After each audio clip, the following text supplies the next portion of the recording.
ಅಲ್ಲ ತಮ್ಮ ನೇತೃತ್ವದಲ್ಲಿ ಗೆದ್ದಿರೋದಲ್ವಾ ಸರ್? ಈಗ ಫಸ್ಟ್ ಟರ್ಮ್ ಸಿಎಂ ಆಗಿರುವಾಗ ಗುಂಡ್ಲುಪೇಟೆ ಮತ್ತು ನಂಜನಗೂಡು ಗೆದ್ದು ತುಂಬ ಬೂಸ್ಟ್ ಬಂದಿತ್ತು. ಇವಾಗ ಅದೇ ಥರ ಅಲ್ವಾ? ನಂಜನಗೂಡು ಮತ್ತು ಗುಂಡ್ಲುಪೇಟೆ ಅಲ್ಲ ಲಾಸ್ಟ್ ಟೈಮ್ ಸಿಎಂ ಆಗಿರುವಾಗ, ಈ ಸರಿ ಸಿಎಂ ಆಗಿರುವಾಗ ಬಾಗಲಕೋಟೆ ಮತ್ತು ದಾವಣಗೆರೆ ಗೆದ್ದಿದ್ದೀರಾ. ಅದರಿಂದ ಸರ್ಕಾರಕ್ಕೆ ಒಂದು ಎನರ್ಜಿ ಬರುತ್ತೆ.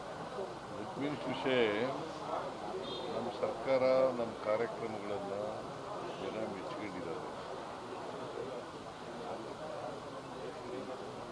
ಇಲ್ಲದೆ ಹೋದರೆ ನಾವು ಕಳೆದ ಸಾರಿ 3 ಬೈ ಎಲೆಕ್ಷನು, ಈ ಸಾರಿ 2 ಬೈ ಎಲೆಕ್ಷನು ಗೆಲ್ಲಕ್ಕಾಗುತ್ತೆ. ಜನರ ಆಶೀರ್ವಾದ ಇದೆ ನಮ್ಮ ಮೇಲೆ, ಜನರ ಅಭಿಮಾನ, ಪ್ರೀತಿ ಮತ್ತು ಆಶೀರ್ವಾದ ನಮ್ಮ ಮೇಲೆ ಇರೋದ್ರಿಂದ ಗೆಲ್ಲಲಿಕ್ಕೆ ಸಾಧ್ಯ. ಸರ್, ಈ ಸ್ಥಳೀಯ ಸಂಸ್ಥೆಗಳ ಚುನಾವಣೆ ಮಾಡ್ತೀವಿ. ಯಾವಾಗ ಮಾಡ್ತೀವಿ? ತಕ್ಷಣವೇ ಮಾಡ್ತೀವಿ. ರಿಸಲ್ಟ್ ಇಂದ